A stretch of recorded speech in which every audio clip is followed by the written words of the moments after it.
Hey, what's going on, everybody? Ryan Coogler here, and I'm gonna pick out some of my favorite films that are in the Criterion Collection. Talk about them a little bit. Hope y'all enjoy. I'm gonna start over here in this section with this one. It's the second movie I remember seeing, or the third movie I remember seeing. And my dad took me to see it. I was very young. I was probably about 6 years old. I saw it at the Grand Lake Theater in Oakland, California, projected on film. And this movie changed my life. In my opinion, Spike Lee has made two of the best film openings that I've ever seen. One of them is this one. The other one is Do the Right Thing with Rosie Perez. The way that so many people meet Malcolm X is through audio, through a recording of his speeches. You know, that was how I would first hear him as a kid. And he juxtaposes it with footage of the assault of Rodney King by members of the Los Angeles Police Department. And he juxtaposes that with an American flag that burns into the shape of an X. And somehow that's not the best part of the movie. You know, it's just an incredible movie with just loaded with talent and incredible performances. This film will live forever. So I'm gonna take this one home, and add it to my personal collection. This is Love Jones. It's a perfect movie. I'm a hopeless romantic, as you can see from some of these movies I'm gonna grab. The performances from Lorenz Tate and Nia Long in this movie are exceptional. The chemistry is off the charts. The intricacy of it. The film got an incredible dynamic range, like of scenes of a lot of talking and scenes of none. And shouts out to the city of Chicago, man. Which is gonna bring me to this other one. It's also set in Chicago. Where are you?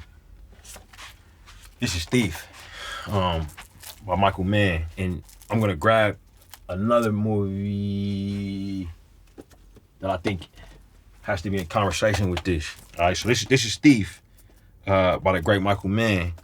And this is Following by Christopher Nolan, who is a mentor of mine, right? And I do think that in observing Chris's movies, I think that Michael Mann is a big influence, and you can feel it quite a bit when you look at this film. If you haven't seen this movie, holy fucking shit, this movie. What I've heard, or you know, a rumor about this film is this is the movie that made wet downs a thing. Wet down, for y'all don't know, is when you got enough money to. I mean, this is probably like a waste of water, you know what I'm saying? But when you got enough money to have a truck wet your streets down, and what it does is it makes the for nighttime photography, it makes the streets reflective. And the performance of the villain in this, and how the performance is captured, you slowly peeling back the onion about how dangerous and how evil this dude is. Michael Mann just did a brilliant job, which takes me to this. This is my guy. I come to know him. I've come to know his wife. Amazing people. First and foremost, they just lovers of cinema. They lovers of family. The world is richer because they making movies, and it's just brilliant because it's obviously the most indie you'll ever see. Mr. Nolan, he finding his way. A lot of the Christopher Nolan trademarks are here in this movie, so it's great. If you coming up, you know what I'm saying, to get a little taste of this. When I was coming up, as a young man, there were two filmmakers that were making movies at the same time that were in conversation with each other. That was Spike Lee, and that was John Singleton, rest in peace. Both of those filmmakers mean the world to me, as an American filmmaker, as an African American filmmaker, and just you know, their movies taught me things. Some time ago, the same thing was happening in the country of Japan. You have Akira Kurosawa, and you have another gentleman named Yasujiro Ozu, that were epic filmmakers, making films at the same time, and making very different types of films. All right, much has been said about this film.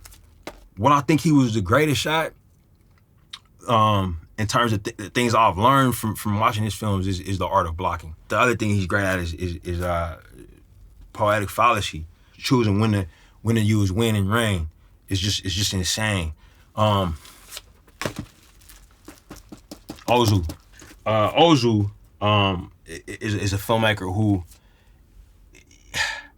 he didn't give a shit about a lot of rules. Most importantly, a rule that we spent a lot of time learning about, which is the 180-degree line. This is a imaginary line between conversations because film is a two-dimensional visual art form.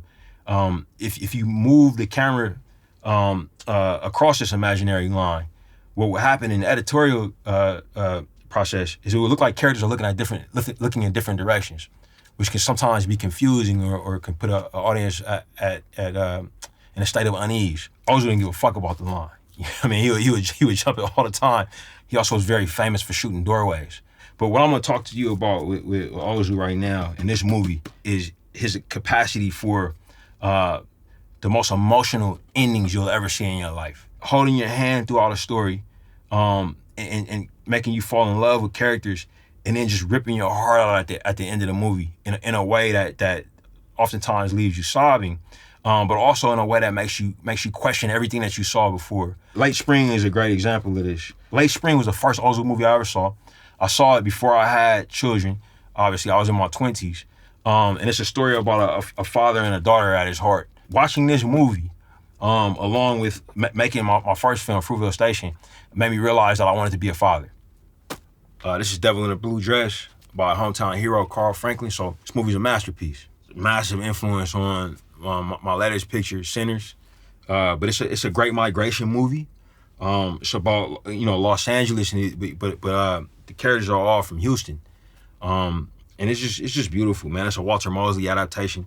My admiration for this film has only deepened. But it's just an incredible piece of cinema and an incredible film noir. Love and Basketball by the great Gina Prince Bythewood. So look, me and my producer partner and wife Zenzi Coogler, we both met as athletes. We met on the track field. Yeah,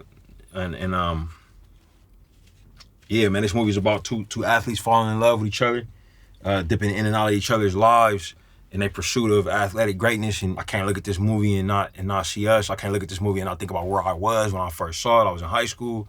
It just leans into the romance. I love the ending of this movie. The ending of this movie just puts a lump in your throat, like who's watching who and what professional game. I mean, look, this is the one. You know what I'm saying? This is going in the bag. Thank y'all for the Blu-rays and 4Ks and all of that good stuff. I'm gonna enjoy this. Y'all take care.